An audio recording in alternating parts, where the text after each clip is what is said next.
What does victory look like? Is it the cold, sterile satisfaction of a courtroom gavel? Or is it the blinding flash of diamonds under a ballroom chandelier? For one woman, it was both. At 3:15 p.m. she walked out of the Manhattan Superior Court, her marriage over her bank account gutted, and her ex-husband smirking in triumph. The world wrote her off. But at 7:45 p.m., just 4 hours later, she emerged from a jet-black Rolls-Royce at the Met Gala draped in haute couture. This isn't just a divorce story. This is the story of how Isabel Sterling lost everything to win it all. The air in Courtroom 3B was stale-smelling of old wood varnish, cheap coffee, and desperation. For 18 months, this room had been Isabel Sterling's personal purgatory, and today it was ending. And, upon review of the prenuptial agreement dated October 12, 2014, this court finds the contract to be valid, binding, and ironclad. Judge Mariana Vasquez didn't even look up from her papers. To her, this was just another high society divorce, another Tuesday. The petition for dissolution is granted. All assets listed within Appendix A of the agreement are to remain the sole property of Mr. Arthur Cromwell. A one-time non-alimony payment of $250,000 as stipulated will be transferred to Ms. Sterling née Gautier upon signing. This matter is concluded. Gavel, bang. A ripple of quiet, satisfied harumphs came from the opposing table. Arthur Cromwell, titan of finance, founder of Cromwell Global Holdings, sat like a Roman emperor. His suit was a custom brioni, his silver hair was perfect, and his face held a look of profound, bored victory. He hadn't just won, he had annihilated. Beside him, his legal team from Harrigan, Shaw, and Lynch discreetly packed their alligator skin briefcases. Mr. Harrigan, the lead shark, allowed himself a thin reptilian smile. He glanced at Isabel's counsel, a young, earnest, and thoroughly outgunned David Chen, who was staring at his legal pad as if it held the answers to the universe. Isabel felt the weight of a dozen Armani-clad gazes on her back. Arthur's friends, his board members, were here to witness the final execution. "Stand, Ms. Sterling," David Chen whispered, his voice hoarse. Isabel stood. She was wearing a simple navy blue sheath dress from Theory. It was 2 seasons old. It was the only respectable thing Arthur hadn't put in storage. She hadn't spoken a word the entire hearing. She hadn't needed to. The prenup signed under duress just days before her wedding, as her father's company teetered on the brink of a Cromwell-engineered bankruptcy, had done all the talking. She was left with her name, her clothes, and $250,000 that in their world was a tip. She was officially, spectacularly, and publicly ruined. Arthur stood as well. He straightened his waistcoat and, with the practiced magnanimity of a victor, walked over to her. The press in the gallery, kept in the back row like penned animals, leaned in their long-lens cameras, desperate for the shot. "Isabel," he said, his voice a low, condescending rumble. "No hard feelings, I hope. Business is business." He glanced at her lawyer. "And you, Mr. Chen, a valiant effort. Perhaps next time stick to traffic court." David Chen's jaw tightened, but Isabel placed a light hand on his arm. She turned to Arthur. The man who had courted her, married her, and then systematically isolated her. The man who called her his little bird, and then clipped her wings, her friendships, and her family ties. The man who, she discovered, had been funneling money to his new paramour, Chloe Preston, for 2 years, using a shell company he thought she was too stupid to notice. She looked at his perfectly handsome, utterly cruel face. And then she did the one thing no one in the room expected. Isabel Sterling smiled. It was not a small, polite, defeated smile. It was a slow-burn, high-wattage, enigmatic grin that started at the corners of her mouth and lit up her entire face. It was the smile of a woman who knew a secret, a delicious, explosive secret. Arthur's own smile faltered. He took an involuntary step back. "What? What's so funny?" "Oh, Arthur," she said, her voice clear and carrying in the quiet room. "You have no idea." She turned, not waiting for a reply. With David Chen at her side, she walked down the central aisle. The camera shutters began to click a frantic mechanical heartbeat. Click, click, click, click, click. As she reached the heavy oak doors, she passed the public gallery. In the back row, a young platinum blonde woman, Chloe Preston, was sitting wearing sunglasses indoors. She was trying to be inconspicuous, but the 8-carat diamond on her left hand, a pre-engagement gift the New York Post had called it, was practically incandescent. Chloe was waiting to comfort the victor. Isabel's gaze locked with Chloe's for a fraction of a second. Isabel's smile widened. She even gave a tiny conspiratorial wink. Chloe Preston visibly recoiled. Then Isabel pushed open the doors and stepped into the hallway, a blinding wall of flashes erupting. Paparazzi and news crews who had been tipped off by Arthur's own PR team expecting a weeping wife spectacle surged forward. "Isabel, are you really leaving with nothing?" "Mrs. Cromwell, how does it feel? Arthur got everything. What will you do now?" She didn't run. She didn't hide her face. She walked through the storm of questions as if she were walking on water. The smile never left her face. She reached the top of the courthouse steps, the gray Manhattan sky looming above. Arthur and his team, watching from the courtroom window, were frozen.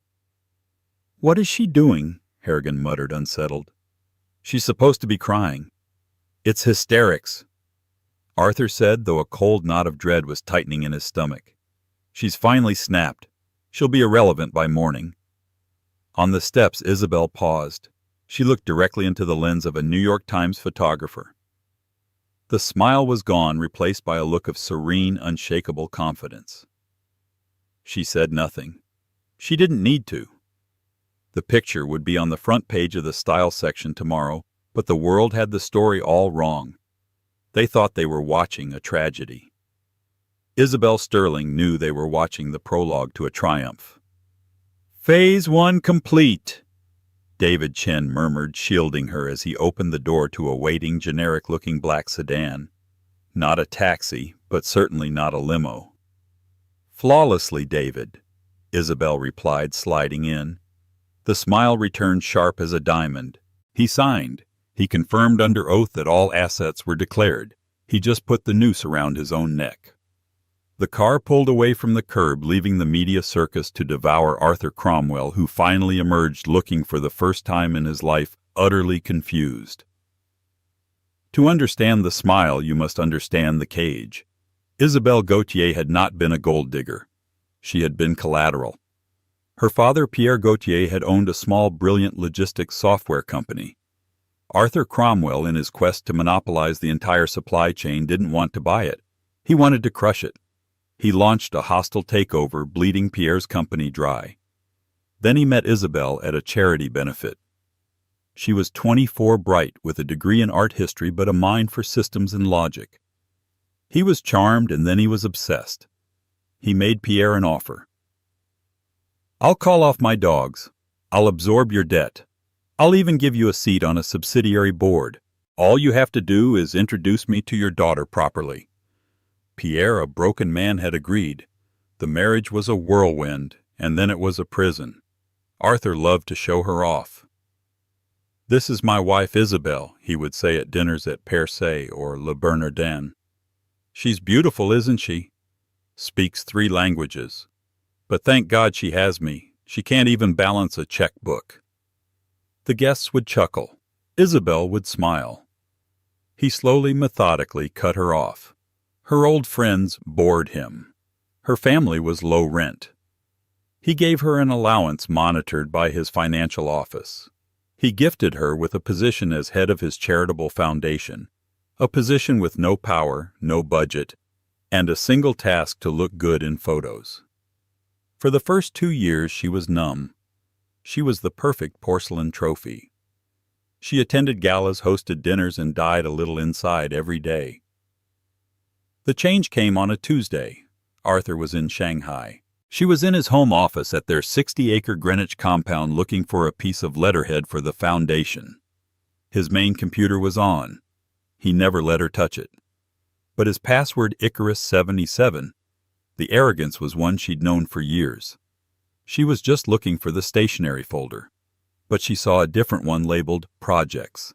And inside that, a file named Chimera. She clicked. It wasn't a corporate file. It was a encrypted off-ledger black-budget project, a new AI-driven logistics platform. It was brilliant, it was revolutionary, and it was deeply, deeply illegal. She saw the projections, billions, she saw the schematic, and she saw the foundation of the entire code. Her blood went cold. She recognized it. It was the core algorithm from her father's old company, the one Arthur had supposedly shelved after the acquisition. Arthur had taken her father's masterpiece, polished it with his own dark money, and was preparing to launch it as his own. He hadn't just stolen her father's company, he had stolen his legacy. That night, Isabel Sterling stopped being a prisoner. She became a spy. For a year she played the part of the perfect, vapid wife. By day she tasted canapés for parties. By night she sat in the dark of her walk-in closet with a burner laptop and a military-grade encrypted hard drive. She learned to code. She learned to trace offshore accounts. She followed the digital breadcrumbs from Cromwell Global to a shell corporation in the Cayman Islands, Phaethon Investments. And she found the leverage. The patent for her father's algorithm Prometheus was set to expire. But it was her father's. Upon his death, a heart condition just 6 months after the wedding, his personal assets had passed to her. The patent was hers. Arthur had just assumed it was part of the corporate acquisition. He'd never bothered to check. His lawyers had made a multi-billion-dollar clerical error. She could sue, but that would be messy, public, and take years. Arthur's lawyers would bury her in appeals. No, she wouldn't sue. She would seize. She needed a lawyer, not a Harrigan, Shaw, and Lynch shark. She needed someone invisible, someone brilliant, and someone hungry. She found David Chen through a pro bono tech law journal. He was a digital forensics genius who'd just been fired from a big-name firm for telling a partner he was ethically compromised. She met him at a Starbucks in Queens wearing a hoodie and sunglasses. She laid out the data. David's eyes went wide. "Ms. Cromwell, this is the keys to the kingdom." "He's divorcing me," she said, her voice flat. "He's met someone else.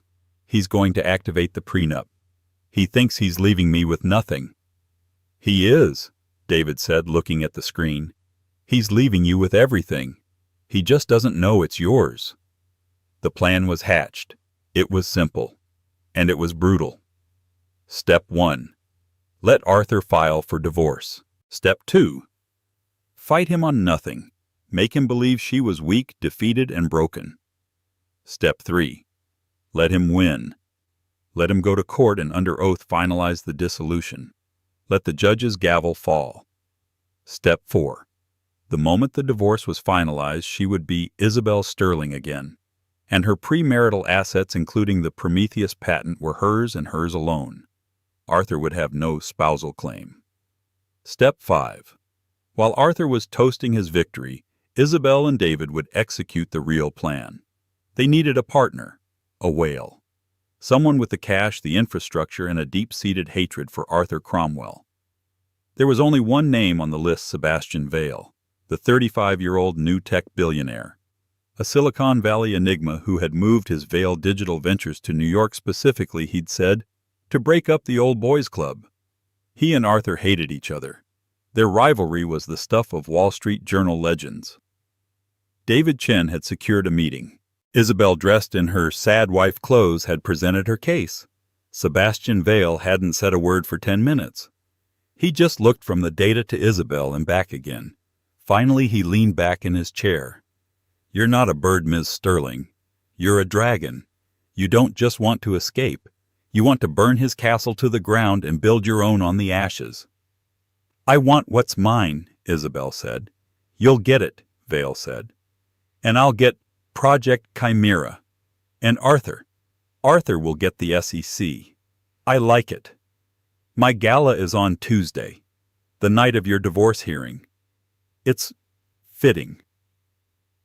"I won't be able to get in," Isabel had said. "I won't have the money, the dress." Sebastian Vail had smiled. "Oh, Isabel, you won't need a ticket. You're the guest of honor." The black sedan didn't go uptown to the grand empty penthouse she had once called home. The The lock, she knew, had been changed by 3:16 p.m. It didn't go to a hotel. It went to a private, unmarked elevator entrance for the Setai residences on Wall Street, an address so discreet that even the paparazzi didn't know to watch it. David Chen swiped a black keycard.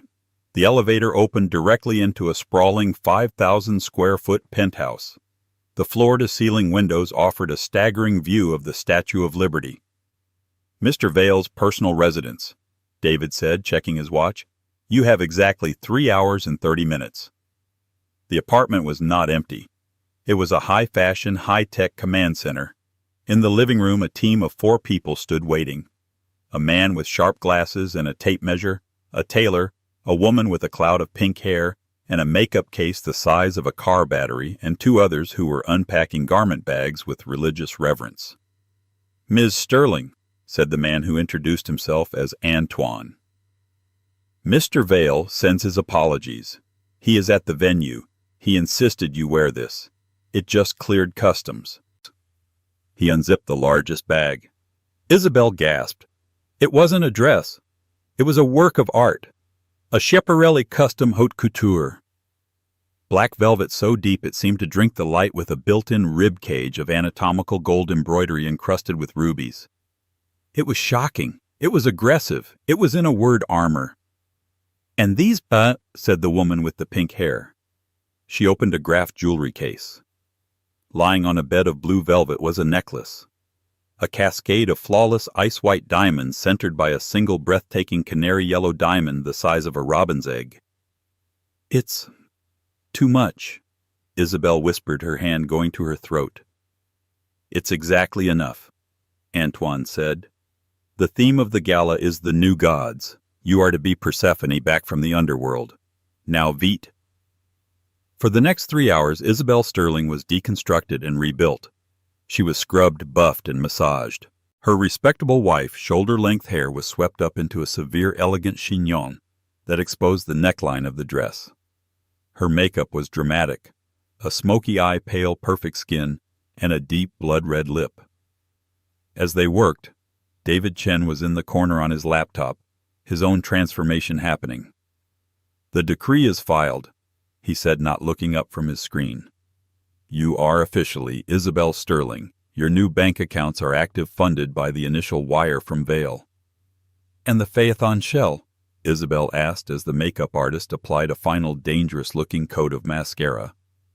"Vale's digital team just initiated the hostile transfer. We've taken control of the Cayman servers. Arthur's access codes are void." "And the patent?" "I filed the injunction against Cromwell Global for infringement at 3:17 p.m., right after the gavel. They've just been served. Harrigan is probably having a coronary as we speak." "Good," Isabel said. The dress was zipped. It fit like a second skin. The necklace was clasped. It was cold and unbelievably heavy, the weight of her new power. She stood before the mirror. The woman who had left the courthouse, a pale, forgettable woman in a navy dress, was gone. The woman in the mirror was terrifying. She was a queen. "One last thing," Antoine said. He produced a small velvet box.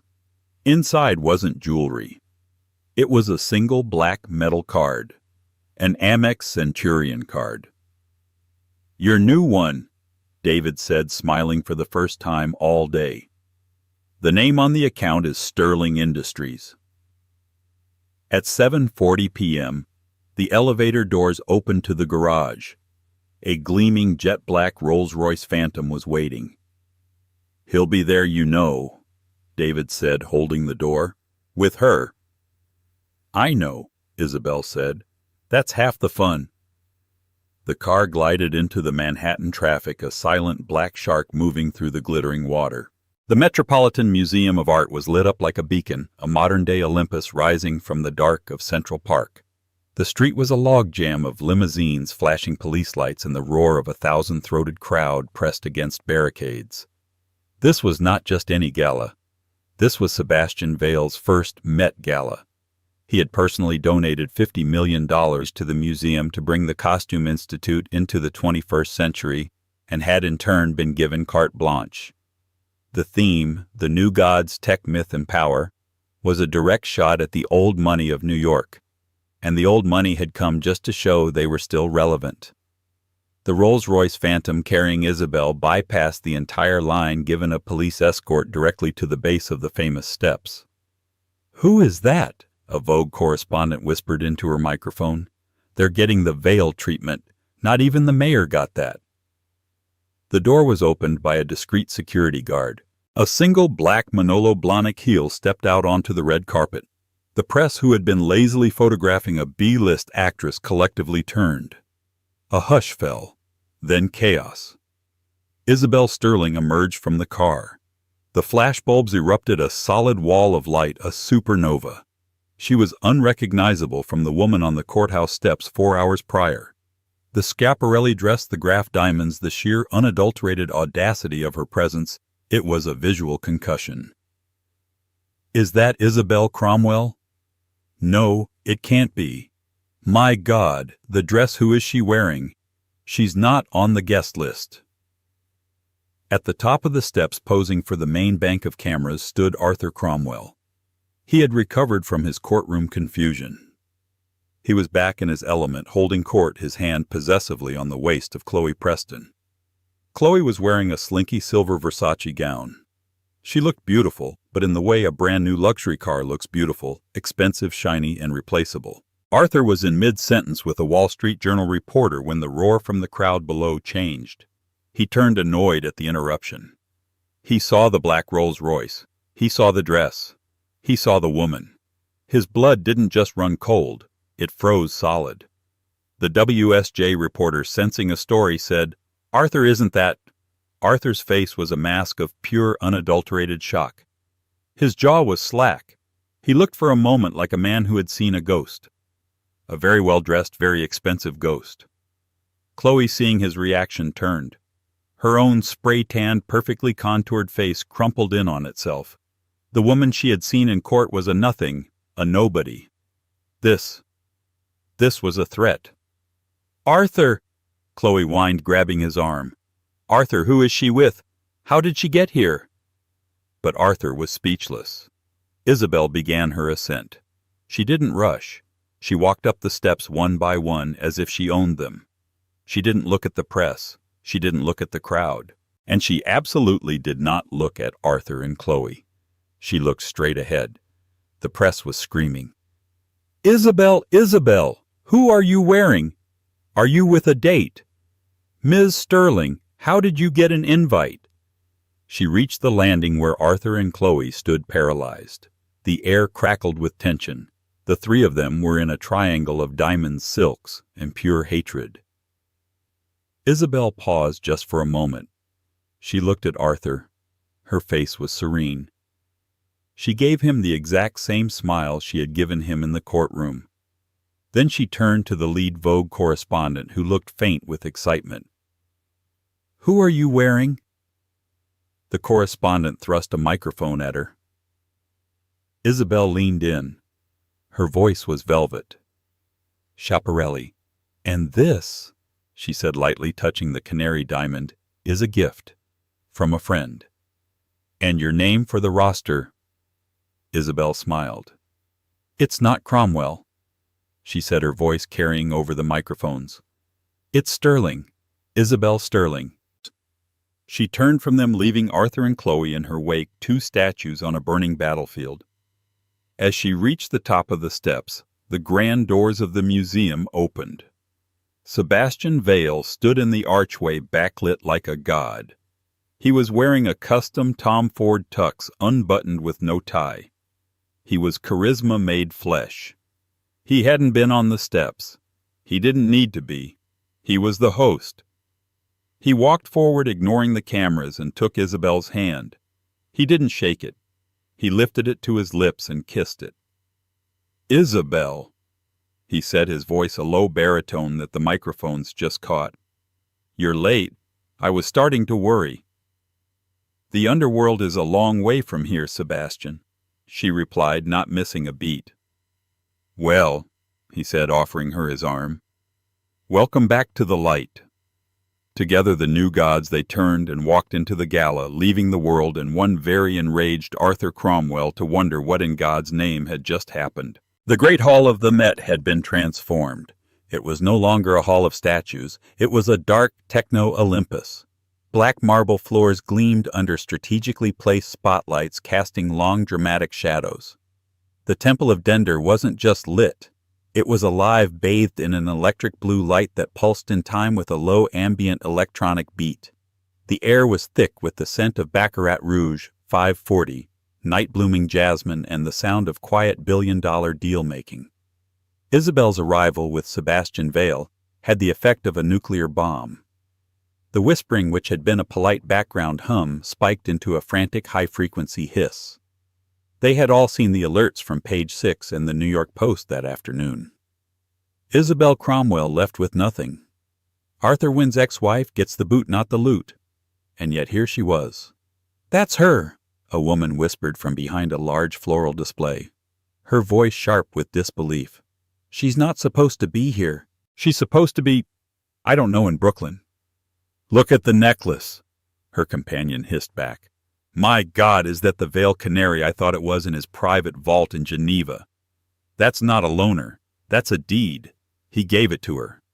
She's with Vale. Arthur is going to have an aneurysm." "Forget Arthur," the first woman said, her eyes narrowing. She looks dangerous." The wives, as Isabel had privately called them, were circling. These were the women who had been her friends for 5 years, who had lunched with her at La Grenouille and the Modern, who had shared champagne in the Hamptons, and who had to a woman dropped her the second Arthur's affair with Chloe Preston became public. Their husbands were all on Arthur's boards or played golf with him at Shinnecock Hills. One of them, the queen bee of the hive, Patricia Abernathy, detached herself from a group and slithered over. Patricia was dressed in a safe, elegant Carolina Herrera ball gown. She was old money, and she viewed Isabel as a failed experiment. "Isabel, darling," Patricia cooed, her eyes not on Isabel's face but on the canary diamond. Her smile was a masterpiece of socialite sympathy, which is to say it was all teeth and venom. "I was so devastated to hear the news. We all were. We were just sick for you. You look surprisingly well, all things considered." The subtext was clear. "What are you doing here, you little charity case? Who let you in?" Isabel, who once would have shrunk under that gaze, now met it with a placid, almost bored expression. "Patricia," Isabel said, her voice clear and cool, taking a glass of champagne from a passing tray. "How lovely. And how is Robert?" Patricia's smile faltered. "Robert, he's fine. He's over by the bar." "Good," Isabel said, taking a small sip. "I was just wondering. I read a projection analysis on Cromwell Logistics Asia. I heard their Q3 projections were, shall we say, optimistic." Patricia went pale. Her husband Robert was the head of that specific and failing division. I really wouldn't know. I don't concern myself with—" "You should," Isabel said, her smile suddenly sharp as a diamond shard. "I find it's always best to know when a ship is taking on water, especially when you're in a first-class cabin. Now, if you'll excuse me, I believe Sebastian is waiting." She left Patricia Abernathy with her mouth open, a perfect O of shock. Patricia hadn't just been dismissed. She'd been warned. The message was clear. "I'm not one of you anymore. And I know all your husband's secrets." She glided through the room, an iceberg calm and beautiful on the surface, with 9/10 of her power hidden and deadly. She was by the Temple of Dender exhibit when the attack she had been expecting finally came. A hand grabbed her arm, hard, vice-like. "What is this game, Isabel?" Arthur, his face so handsome on television, was a mottled, terrifying red. He was breathing heavily, his Brioni suit jacket straining. He had bypassed Sebastian's personal security in a blind rage.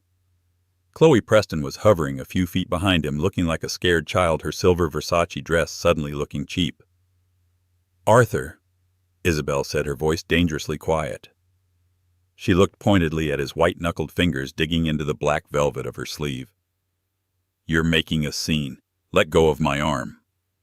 I am the scene, he hissed, his voice low and furious. He was shaking.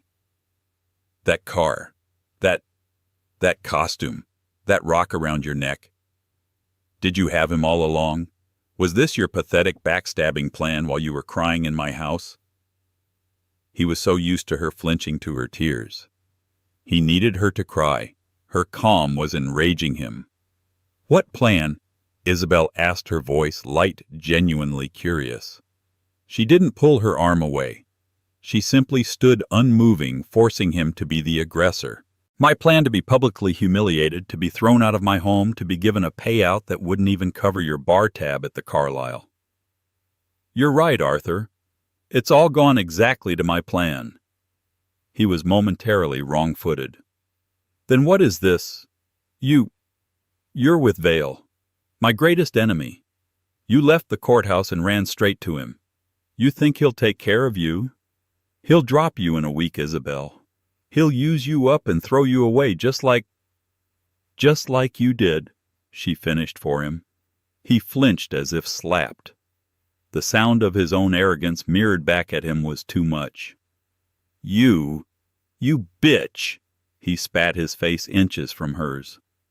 You signed the papers. You signed them. You have nothing. That's right, Arthur, Isabel said. She leaned in, her voice dropping to a conspiratorial whisper, and the scent of her Frederic Malle perfume enveloped him, a scent he had bought for her. I have nothing. She smiled that same maddening smile from the courthouse. And you know what they say. When you have nothing to lose. She pulled her arm from his grasp, which had gone slack in his shock. Now, she said, smoothing the velvet of her sleeve, I highly recommend you get a drink. You look terrible, and I think your +1 is about to cry. Isabel turned and walked away, leaving him steaming impotent. The entire encounter had taken less than 90 seconds, but a dozen phones had captured it. She found Sebastian Vale by the main stage, where he was talking animatedly with the senator and the CEO of Google. He saw her approach, saw the storm cloud of Arthur in her wake, and a slow, appreciative smile spread across his face. Everything all right, Persephone? He murmured as she joined him, handing her a fresh glass of champagne. Perfect, she said. He's rattled. Rattled good, Vale said, his eyes glittering. The hornets are in the nest. Let's see if we can get them to swarm. He tapped a microphone on the lectern. A high-pitched electronic ping silenced the room. The ambient music faded. A spotlight found him. Good evening, everyone, Sebastian Vale's voice boomed across the hall. The chatter died instantly. Welcome to Olympus. A smattering of polite, if nervous, applause. Arthur and Chloe had found seats at a table near the front right, next to the pale-faced Abernethys. Arthur was staring at Vale with pure, unadulterated loathing. I love this museum, Vale continued, walking the stage, his Tom Ford tux a stark contrast to his roguish energy. It's full of history, full of stories. Stories of gods, of monsters, of empires that thought they would last forever, and the new blood that rose up to replace them. He smiled. Tonight we are celebrating a new future. A future of transparency, of innovation, and of disruption. He let that word hang in the air, $100, $1,000 a plate threat. My company, Vale Digital Ventures, has long been interested in that last one. Disruption. And tonight I'm not just here to show you old statues. I'm here to announce the acquisition of a new portfolio. A technology so powerful, so revolutionary, it's going to change everything. The room was silent. This was not a normal gala speech. You all know Cromwell Global Holdings, Vale said. It wasn't a gasp. It was a suck. The sound of 500 lungs inhaling at once. You never name a competitor, a rival, at an event like this. It was a breach of etiquette so profound it was almost a declaration of war. Arthur Cromwell sat up bolt upright, his chair scraping on the marble. You know them. Vale said, his voice a surgeon's scalpel. As a reliable, if dull, part of the old guard, a logistics company. But what you don't know is that they've been sitting on a secret. Arthur's face, which had been red, was now draining of all color. A project so secret they kept it off their own books. A project they codenamed Project Chimera. The name hit the room like a physical blow. Arthur turned slowly, mechanically, his furious, confused gaze sweeping the room until it found Isabel. She was standing next to the stage, bathed in the blue light, watching him. She wasn't smiling. She wasn't angry. She was just watching. And in that moment, Arthur Cromwell understood. He had not been in court for a divorce. He had been in court for an execution. And he had just been pronounced dead. Project Chimera. Sebastian Vale continued, his voice resonating with theatrical power. He was a master showman, and this was his masterpiece. He paced the edge of the stage not as a host but as a prosecutor. The entire room was his jury. A fully autonomous, AI-driven logistics network, he explained, his tone one of mock admiration. It's predictive. It's self-healing. It's a technology that will make every other supply chain on Earth obsolete. It's $1 trillion idea, folks. $1 trillion, with a T. He let that number hang in the air, a spectacular, glittering weight. In the audience, investors who had stakes in Cromwell Global shifted their eyes wide.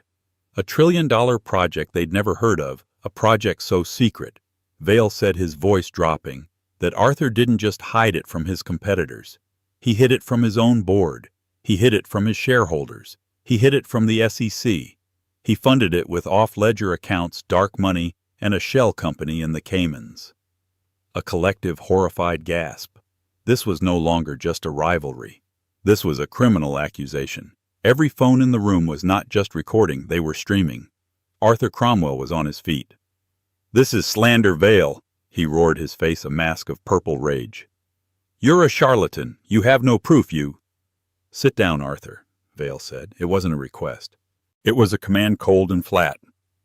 "The grown-ups are talking. You see," he continued, turning back to the enthralled crowd, "that's not even the most interesting part. The most interesting part is that Project Chimera was built on a lie." He looked directly at Arthur, a wolfish grin playing on his lips. "It was built on stolen land." Arthur, who had been halfway back to his seat, froze. His face, which had been red, was now a waxy, sickly white. He knew. In that microsecond, he knew. You see, to build this chimera, Arthur needed a foundational algorithm, a spark, a key, a little piece of genius he couldn't create himself. So he found one. He found it in a small, brilliant company he acquired years ago, a company called Prometheus Software. At a table in the back, Mr. Harrigan, Arthur's lead counsel, who had come to celebrate the victory, looked like he'd been shot. He was fumbling for his phone, his hands shaking so badly he dropped it on his salad plate. Arthur assumed the core patent for that algorithm was part of the corporate buyout, Vale said, his voice dripping with faux sympathy. A clerical error, an oversight, a multi-billion-dollar oops. He built his entire secret empire on a foundation he didn't own. "So," Vale said, "for the past 6 months my team at Vale Digital has been in communication, not with Cromwell Global, but with the true owner of the Prometheus patent, the sole legal heir." The spotlight that had been on Vale snapped off. The hall was plunged into a momentary heart-stopping darkness. The only sound was the collective silent inhalation of 500 of the world's most powerful people. Snap, hiss. A single brilliant white spotlight hit Isabel Sterling. She was standing by the stage, her hand on the canary diamond, her Schiaparelli dress looking like gilded armor. Her face was a mask of sublime cold serenity. She wasn't a guest. She wasn't a +1. She looked every inch the goddess Persephone, queen of the underworld, risen to pass judgment. "Ladies and gentlemen," Sebastian Vale's voice rang out from the darkness, a herald's cry. "Meet my new partner." The room was still as death. "The founder and CEO of the newly formed Sterling Industries." A confused murmur. Sterling Industries. The brilliant mind who not only identified Project Chimera, but who legally owns the intellectual property it is built on. The murmur turned into a low, stunned roar. The woman who, as of 3:17 p.m. today, just 4 hours ago, filed an injunction so vast it has effectively frozen Arthur Cromwell's entire Chimera division. And, Vale concluded as he stepped back into the edge of her light, my guest of honor tonight, meet Isabel Sterling. The silence that followed was shattered. It wasn't applause. It was a raw, visceral roar of shock, of awe, of the paradigm shifting in real time. Arthur Cromwell, however, didn't hear it. He was a bull blind with rage. The complex legal and financial implications were lost on him. All he saw was the ultimate personal betrayal. "You!" he screamed, his voice cracked, echoing in a way that would be viral in seconds. He pointed a shaking finger at her, his entire body vibrating. "You did this. You were a waitress. You were nothing. I gave you everything." The room, which had been loud, fell back into a profound, horrified silence. The mask was not just off, it was shattered. This was not a king, this was an animal.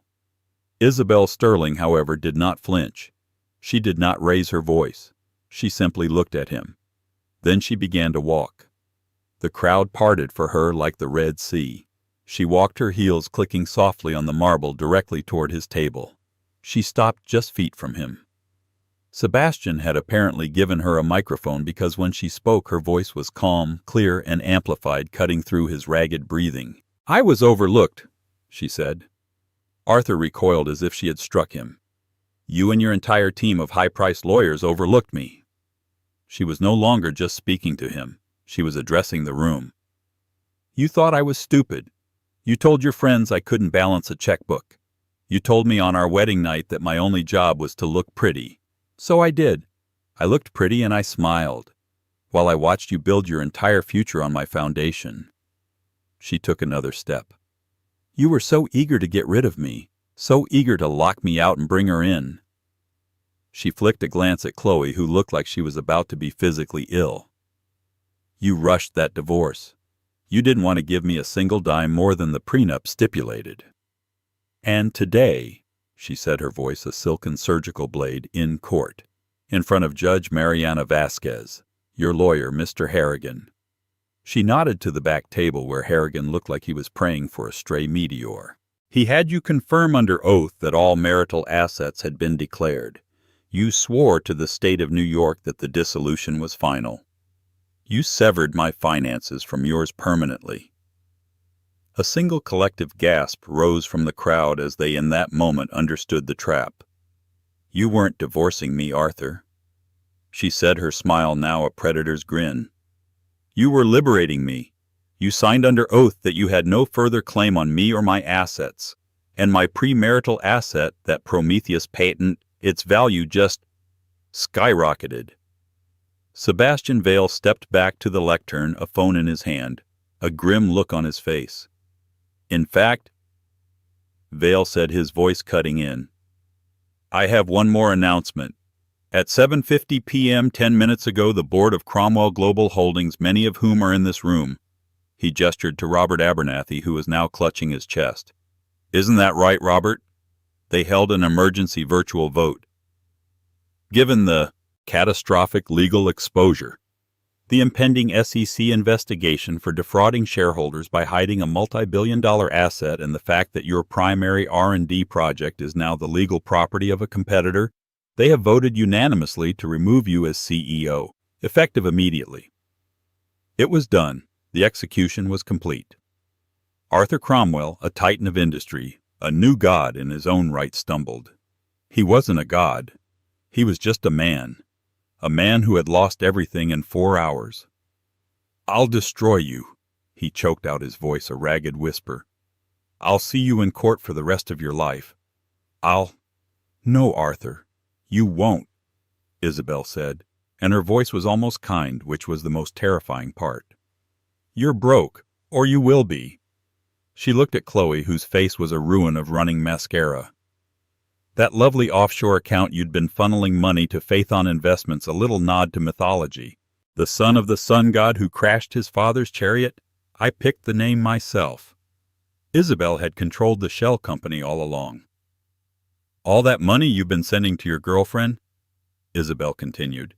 It's all been sitting in a trust managed by Sterling Industries. It will be returned, of course, to the Cromwell Global shareholders you stole it from. Chloe Preston let out a small strangled sound, a dying animal. The money was gone. The man was gone. She stood up, knocking her chair over, and fled the ballroom, a streak of ruined Versace and broken dreams. A footnote. Isabel looked back at the man who had been her husband. He was hollow, a shell, a hollow man in a hollow suit. "You know Arthur," she said softly, leaning in for one final devastating word. "You were right about one thing all those years ago. The prenup was ironclad." She let the silence hang a suspended blade. "It protected me from you." The room was so quiet you could have heard a diamond drop. The silence that followed Isabel's final devastating line was not just a lack of noise. It was a physical weight. It was the sound of an entire power structure, an entire social hierarchy collapsing in on itself. Arthur Cromwell stood alone in the center of the room, a king in a play who had just realized all the other actors had left the stage. He was a vacuum, a hollow man. He opened his mouth, but no sound came out.